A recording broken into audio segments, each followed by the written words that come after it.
Flu is affecting a growing number of cattle herds in the U.S., but now the Center for Disease Control and Prevention is confirming a second human case. Joining us today to discuss the bird flu is Dr. Griggs. Good morning, Dr. Griggs. Good morning. So we'll just start with the easiest question. What is the bird flu? The bird flu is H5N1. It's an avian flu that's been tracked for years. We've seen it before. Actually, it is a pandemic in the world of animals across the world. It starts in birds, and then it's transmitted to cows in 5 states.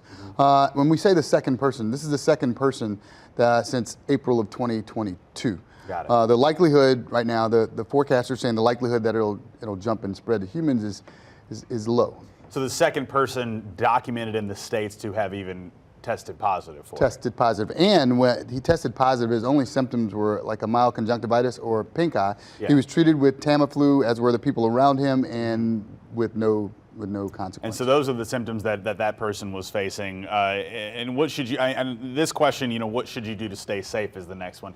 I guess the real question is how alarmed or how worried should people be? Well, it's something that, first, if you should worry about the price of eggs and egg production and the price of milk. What's the price of milk? That's a different kind of issue that can be caused from this. Right.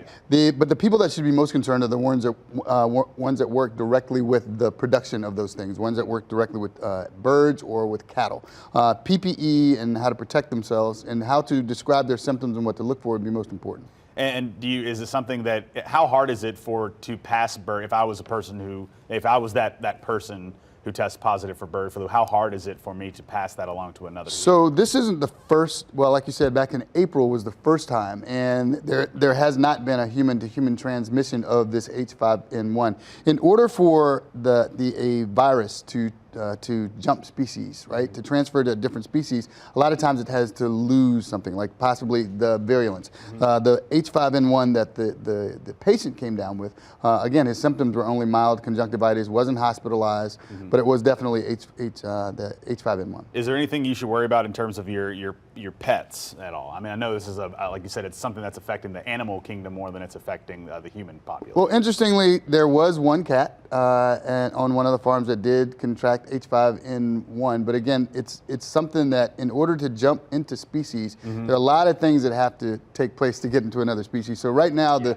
risk is relatively low. I like to think we've learned a lot about viruses over the past 4 years.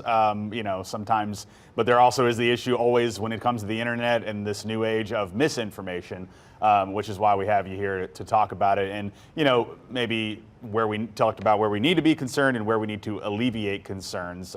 Where should we go from here in terms of keeping track of this story? Well, just stay tuned, follow the CDC and follow the stories. One of the really good things about this is a virus. This virus has been studied for years and years and years. So we have This isn't a new phenomenon. Not at all. We have vaccines specifically for this virus stockpiled just in case. Gotcha. All right. Thank you very much there, Dr. Griggs.